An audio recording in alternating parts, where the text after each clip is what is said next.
Oh man, it's ridiculous. I mean, I've been to restaurants just, observing families on my own, and you'll see, man, I saw this one family. It was two daughters, the mother and father all sitting down at the table, and all three females had their phone out with their nose stuck in it, and dad's just wandering off in space like, what the hell has this come to? And it just leads me to believe, like, social interaction is a dying art. People get qualified by their profile and how many views and likes they have. Right. And, children these days don't know what it's like to really interact. I mean, simple shit like asking a girl on a date, courting them. Now it's just a simple fucking message on Facebook or Instagram or Twitter or whatever the fuck it is, and sizing them up by the pictures and the views and the profiles they have. It's ridiculous to me how simple interactions between humans is dying because everything is the technological age now. That's right. That is so right. And Beeson's fucking agreeing with us too. And so is Ron. But, that's, and I've taught my kids a certain thing because everybody knows that I don't put a lot of personal shit up on social media. I'm either, advertising for the concert or putting some kind of motivational shit up there, whatnot. Same thing with my Instagram. But I was showing my kids, I was like, look, this right here doesn't matter. It doesn't define your character or any way that you should act. I was like, the kids know what I do. Son helps me set up with the concerts and stuff like that. I was like, this, even though I got a lot of followers and blah, blah, blah, I was like, shit, it matters because I'm doing it for work. It doesn't matter that nobody gives a fuck about what I'm eating for fucking lunch or some goofy ass fucking selfie that everybody's trying, people are trying to be like Facebook superstars nowadays. I don't get it. Well, why? It doesn't matter what everybody thinks about you. It matters what you think about yourself. It's a dying art, bud. Dying art. It is. It so fucking is. But we won't do the marriage thing just yet. And this is one thing. Here's another short little bit that kind of feeds off of that. Is how many people have you seen get just bashed for wearing patriotic stuff? You had any of that happen at schools or anything like that around you? I personally haven't experienced any of that or seen anything, but you got to understand, I'm down here in Texas, so we're very pro-veteran, pro-military here, and I've worked exclusively with a different sorts of veteran organizations, one being Camp Hope, the PTSD Foundation of America. Hell yeah. I've been involved with the Wounded Warrior Project as well. And down here in Texas, they love military and veterans. So I specifically don't see that. However, I did see on the news here recently about a city official over there in Jacksonville, I believe, that they gave some citations and tickets for this certain business flying the flags of the different military branches and told them to take it down, and then specifically called out a veteran and told him that he didn't do shit while he was overseas. And this is a city official that works for the city of Jacksonville, just over there busting people's balls and writing up tickets just for them flying the flag. So it didn't make any sense to me. Right. That is a private message. I can't tell you how many people have sent that video to me. I watched a little bit of it this morning. And yeah, man, that's just fucked up. It's like I've said before. Flags and statues are not fucking racist. Guns don't kill people. Stupid ass fucking people kill people.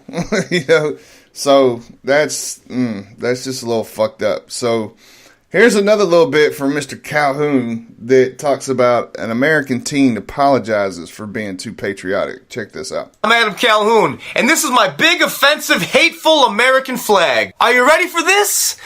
Iowa high school students had to apologize for wearing patriotic and American colors in the stands of a high school basketball game. These kids had to apologize for representing the USA. The opposing team had players from refugee families, and they found this to be offensive. Well, guess what? We're in America. We should not teach our youth that it is frowned upon to represent your country. Why do we have to take in everyone else's garbage? Why is everything acceptable? How come we're taking in refugees that their own country doesn't even want them? But you know what? Come on over here. Why don't we do this? Why don't we take care of ourselves, our home? Why don't we take care of the soldiers, the great men and women that fight for our country, that give us these freedoms? Dear dumbasses, let me teach you some shit. Beer is good. Guns are awesome. Does that sound offend you? Does this scare you? How about now? And while I'm on it, stop trying to make it okay that there's more than 2 bathrooms. There's only 2 bathrooms. You have a penis, you go in the men's bathroom. You have a vagina, you go in the women's bathroom. There's only 2 genders, male, female. Donald Trump is your president. Do you live in this country as an American, but do you hate this flag and what it stands for? Well, guess what? Get the fuck out. Hey, I'm Adam. And I so have to agree with that. If you don't like the stars and the stripes, get your ass the fuck out of here. That shit all day. That was beautiful. Hey, Adam Calhoun, I've had to go back through some of his stuff here lately, man. And, he came on Facebook not too long ago saying, he's been trying to be good. He hasn't been trying to really just put himself out there like he had before. And with everything that's going on in the country, he came back on and was like, look, I'm going to be doing videos again. And if you don't like what the fuck I got to say, you can go fuck yourself. Better yet, I will put my foot in your ass. So, that's the best motto to have. That's right. That's right. So true. So true. All right, man. So, what you got sports wise, man? What's going on? I was actually looking at some clips of the NBA playoffs and stuff.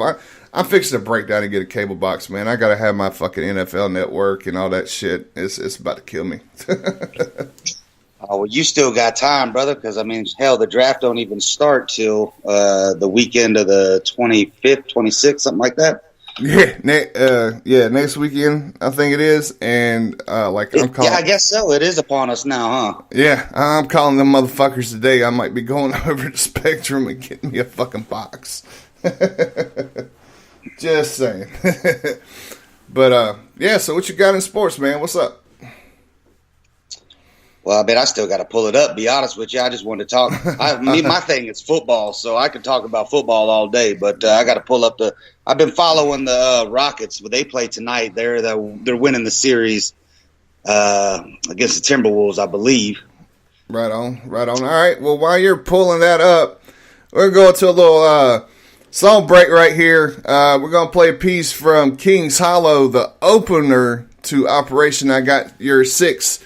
This is called May I.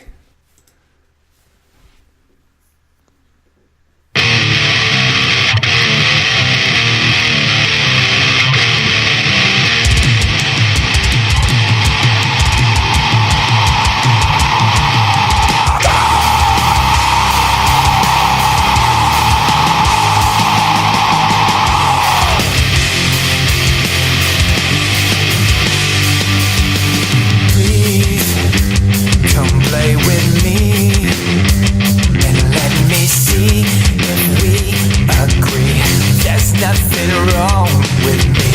Please come stay with me. I swear the pain won't last too long. I said there's nothing wrong. Mother, may I come outside and play? Mother, may I choose if I should stay here in your arms? Can you feel me come undone? Can you see me fall apart?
all right. That's a little bit of Maya by Kings Hollow, the opener of Operation Gotcha 6, number 2 here at the Underground, Charlotte, North Carolina. All right, man, what you got? What I got is a computer that's about to die on me. That's what I got. Sons of bitches. All right, well, I know a little bit. Well, I know a little bit from watching some stuff yesterday. So LeBron James is back at it again. All these little barely even touches on him. He is just fucking throwing himself to the ground, and it looked like somebody had smacked him in the face yesterday trying to go for the ball, but you can clearly see in the replay he didn't even get fucking hit. But he wanted to act like a little baby and walk off. Oh yeah, he's the king of flops for sure. Oh yeah, it annoys me when they try to compare him to Michael Jordan. They have the same. I get it. I mean, I get it. LeBron is the guy for this generation. He's done a lot of great things. He's innovative for his time, but to compare him to the GOAT, to the greatest of all time, I mean, that's hard to do. If you're just talking from a standpoint of championships, hand down, Michael got it. And also, you look at the defensive side of things. I mean, Michael won Defensive Player of the Year, twice, I believe? Oh, shit. And, he held the record for having, God, I can't remember. It was like for having both at the same time, being the scoring champ and Defensive Player of the Year. And those are accolades that LeBron has never got. And if you watch LeBron carefully, he don't play defense at all. No. Like, he'd rather just jog over there and act like he didn't have a chance to defend his person. His person to usually be wide open. Right. And that's, and I'm the same way, man. I grew up, Jordan was fucking king. I had the full Jordan outfit. I had the fucking starter pullover Bulls coat and shit like that, man. Even when I went to camp to play ball, dude, I was in my Jordan outfit. I ain't give a fuck. But you can't compare. No, I'm sorry. There's not going to be another Michael Jordan ever. Not winning that many MVPs, the championships in a row. I mean, went three-peat, took a fucking break, came back and went, didn't go to the championship that first year, but then turned back around and knocked out another fucking three-peat. Right. That'll never happen again. But I do have to give credit, though, to Pippen and Grant and Armstrong and Kukoc. I mean, all those guys that were around him, even Rodman being in there. I think that team, when Dennis Rodman was in there, I think that was the best they had ever had. They were just fucking crushing people. Did you ever hear? I watched a video the other day of the supposed conspiracy about why Michael Jordan retired early. Did you ever hear anything about that? No, I never heard of. I never heard there was a suspicion. What'd you hear? I can't remember the source of the video. It was on YouTube, and these two guys that specifically break down sports conspiracies, and this one had to do with Michael and his early retirement. And the word is, and what everybody understood, was his father tragically getting killed was a result in him wanting to leave the NBA like he did. And his dad's wish was for him to go play baseball, and that's apparently what he did. The conspiracy was everybody knows that Jordan's a big gambler.